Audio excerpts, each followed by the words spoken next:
So, Tesla software team, how is Park Assist on the non-ultrasonic sensor vehicles coming? Oh, that old thing? Do people really need Park Assist? I mean, come on, just use the cameras. Apparently they do, because my Twitter feed keeps blowing up. People are all asking for Park Assist to come back. It's not done yet, so... It's a software. Nothing is ever really done, isn't it?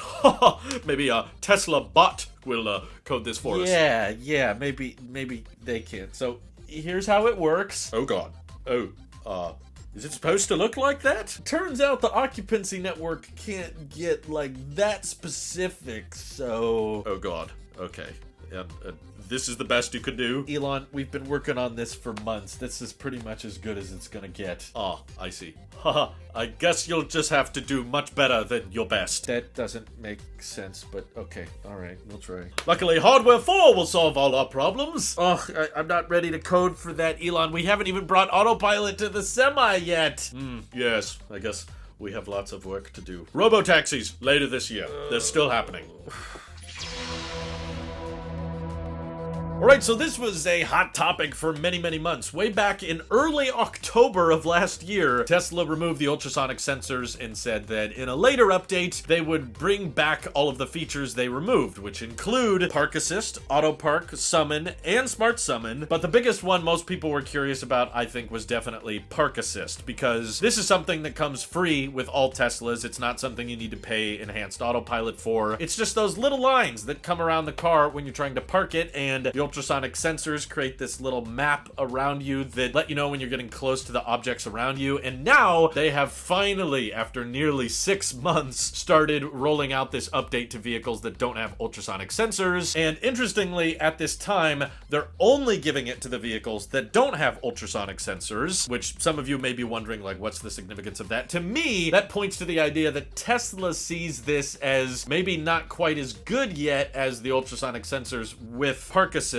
because they're using hardware that all of our vehicles already have. My car has ultrasonic sensors, so that's why I can't test this new updated design for you, but my car has all of the same cameras and the same full self-driving computer that the cars that don't have ultrasonic sensors have. So theoretically, they could offer these same features, this new updated UI where you get a lot more lines and the lines start showing up from a lot further away. They could add that to cars from 2020, 2019, even 2018, assuming basically you have the Hardware 3 computer, which most Teslas do at this point. Then they should be able to add it to everybody's vehicle, but they didn't. And based on Kevin's impressions, or the Baymax EV, whatever you want to be referred to as on Twitter, he took delivery of a Tesla without the ultrasonic sensors and has been testing a lot on his Twitter feed, so be sure to give him a follow if you want to see more updates from him. But it feels like a bit of a mixed bag now that the update is finally here. So for one, the overall number that they put on the top of the screen when you're backing in or pulling in does at least seem to be pretty accurate, and I'll admit I'm actually somewhat impressed with how precise it can be. That number tells you down to inches, and then once the inches get low enough, it'll just tell you to stop. And when he's both pulling into a parking space or backing into his garage, pulled out his measuring tape and said that the Park Assist number was usually within 2 inches of accuracy to the vehicle. So because it usually says stop before you hit, 2 inches or 0 inches, this means that the Park Assist functionality will, for the most part, I think, get the job done. It will stop you from hitting the object in front of you or backing in too far. I was more curious how it was going to do with pulling inward, though, because I know there's a backup camera on all Teslas, so that can see, like, your license plate and your bumper. It has a great field of view, so making sure that that camera is visible when you're backing up should make it pretty easy to not hit anything. But pulling in is where it's a bit more tricky, because at least on Teslas right now, the only front-facing camera is way up by the rear view mirror, and it's very forward facing. It's optimized for autopilot and highway driving. It doesn't look down. Like, it cannot see where your hood is, where your headlights are. So when you're pulling into a space and there's, a parking barrier in front of you, that very quickly goes out of the camera's field of view. So that's what I was worried about. But in his testing, it seems the measurements are still pretty accurate, but there's still some caveats that we're finding. So Kevin noticed in several instances where, depending on the lighting or if the the cameras got a little bit too dirty because it was raining at the time he was testing them. Sometimes it would just shut off and it would say park assist unavailable. And interestingly, we were all curious about this. How does park assist work when, you know, the car has been parked for many, many hours, maybe even days, and then you get in the car and turn it on? It has to queue up that occupancy network where basically the cameras have to keep track of objects that could hit the car and remember those as you're pulling in, but maybe several days go by, it has to keep remembering where all those objects are, maybe even if they move. So he noticed when booting up the car that it takes a few seconds before the park assist lines show up, whereas traditionally in most of our Teslas with ultrasonic sensors, the park assist lines are there right away. There's not really a boot up process that needs to take place, but he's stating that on multiple occasions it has just given up and said park assist unavailable. And I also just have to criticize a little bit the point of having those additional lines, right? It's one thing to have a number on the screen that says, you know, you got 20 inches, 15 inches, now 10 inches before you run into what's behind you or what's in front of you. But it's another to have all of these lines. Like, that was supposed to kind of emulate the bird's eye view to prevent you from hitting things. And it feels like there's a lot more lines to go forward with now, because before the ultrasonic sensors were just on the front and the back, they weren't on the sides of the car. Now it's like this whole line wraparound thing, but they're so inconsistent. They're constantly changing and fluctuating and updating, kind of how in Full Self-Driving Beta you can see how quickly the surroundings change and the lines on the road change based on once the car gets better visibility on the area. It's constantly perpetually updating the lines, and they're freaking out a lot of the time. And in my opinion, when you're trying to back up slowly or pull into a parking space, if the lines are fluctuating that much like they are in a lot of these videos, it kind of defeats the point of having the lines there in the first place. It's just really meant to be an added visual to give you perspective on how much clearance you have. And it's not like the ultrasonic sensors were hyper specific either, but I don't know, I've been using park assist a lot on my Tesla for the past few months, and they're not hyper accurate, but they are a lot more still, which makes sense when you're moving a vehicle at low speeds, that the lines around it wouldn't be all jarbled and, you know, spaghetti arms the whole time. They're just like slowly creeping towards the vehicle as you back into a space. And that's what I like about it, is how slow and smoothly they kind of work their way into the vehicle. And I don't usually see a need to have park assist on the sides that much, because usually, at least, I'm not parallel parking. But I guess that is one advantage we should give to this updated Tesla Vision approach, is that they will have lines if you're parallel parking, and it will show you how close you are to the curb, which currently my Tesla doesn't do that. But again, my Tesla also has all the hardware necessary to do that. It's just a matter of, will Tesla let you deactivate the ultrasonic sensors and just go all in on Tesla Vision with park assist? If they behave the way they do previously, you know, there were Tesla vehicles that had radar, but then with newer versions of autopilot and Full Self-Driving Beta, they said that the performance of the autonomous driving would be better if they deactivated the radar. So now there's just kind of a pointless radar system on older Teslas that doesn't get used by the Full Self-Driving computer at all. So we could be on our way to a point where if Tesla decides that park assist is good enough with vision only, they could deactivate the ultrasonic sensors and just straight up stop using them. But the fact that they haven't rolled out this update to everybody points to the idea to me that they're not quite convinced it's better yet. And like Kevin said on Twitter as well, it's probably still going to need some more refinement in future software updates before it's consistent and it doesn't take so long to boot up when you get in the car, or doesn't shut off when the lighting environment is bad or there's water on the lenses. Feels like they solved a few problems and allow for more lines around the car and allow for better parallel parking assist, but also they're finding new problems at the same time. More visibility problems, more ways for the computer to crash and just kind of give up. So I would assume most of you are probably in favor of it being an option. Like, if you want to go all Tesla Vision, let the people do that in the settings. But if you want to use your ultrasonic sensors, they should let you. But, you know, Tesla didn't really give that many people an option when it came to deactivating radar. So maybe they won't give us a choice and this is what all our cars are going to be doing in a couple months. It should also be noted, even though we got park assist, they did not bring back summon, smart summon, or auto park. So right now it's just those lines. Who knows how long it's going to be until they add all of the rest of the features back, but hopefully not too long. I just feel incredibly bad for the software team at Tesla right now. They are constantly having to update the code to support hardware 4 for all these new vehicles, and then later in the year they're going to have to prepare all of the software for the Cybertruck, which is going to have new camera positions to accommodate for that hardware 4 computer. And we haven't even accommodated for enhanced autopilot or even basic, just cheap, free autopilot on the Tesla Semi, which in my opinion is a vehicle that would would greatly appreciate autopilot features because they're driving on the highway for extended periods of time, and there have been far too many times when I'm driving down the highway and the semi-truck driver isn't paying attention and starts slowly weaving in between his lane and starts coming into mine. And I was like, hey, if that semi had autopilot on, the driver wouldn't need to be super attentive and super deadlocked on being center of the lane. So I'm really hopeful that Tesla semis can get at least basic free autopilot soon. But again, all of this software work is just piling on the Tesla team. That's not even mentioning the full self-driving beta updates, which is likely top priority, or talking about the software development for the Tesla bot. So they've got a lot of work to go, and considering it took them nearly 6 months just to roll out this park assist feature, which feels kind of half-baked and not finalized, I hope Tesla can take some of that cash they have on hand. I don't want them to buy back the stock. I don't want them to pay for advertising. I just want them to pay for software development. Make a bigger emphasis on that, because I see a lot of people saying, well, you know, this is the first iteration of park assist. It will get better with time. But simultaneously, guys, Tesla hasn't touched free autopilot in 4 years now. That's not me saying that. Tesla references it in the single stack version 11 of full self-driving beta. They say that they've finally replaced the highway driving code for the first time in 4 years, which means everybody that's not on beta 11 right now, which is most of us, we're still using autopilot code that's over 4 years old now. So that's why I don't have a lot of hope that, well, maybe park assist will get fixed in an update in a couple months. No, it might be the way it's like right now for years, depending on how big an emphasis Tesla puts into adding these features back. So unfortunately, it's kind of what I expected. You know, it kind of gets the job done for the most part, and I will admit it's impressive how far back the lines can see, and it's cool that they can do it on the side of the car instead of just the front and the back. But seeing it crash multiple times within the just first couple hours of people testing it, and seeing how long it takes for the lines to show up when the car first turns on, not a great first impression. And I think a lot of people's reaction to it is going to be, I still wish we had ultrasonic sensors because those seem to work a lot more smoothly, a lot more consistently. But I guess this gives you more reason to consider buying a used Tesla from a couple years ago. Might save yourself some money and get some more park assist functionality. Overall, I'm sure it was not an easy decision, but hats off and applause still should go to the Tesla team for all of the hard work that they've put into all of these updates, which basically are unrivaled in the competition. So it's still an amazing vehicle. Basically, no one else is able to rival these features. So I'm very grateful that I own a Tesla and get to experience a lot of these software updates. But what do you guys think of updated park assist? Do you think it's pretty cool? Do you not like it? Feel free to let me know in the comments below. And thank you to everybody supporting this channel directly. Seriously, helps us out a ton, as does just watching these videos. So thanks again. Have an excellent rest of your day.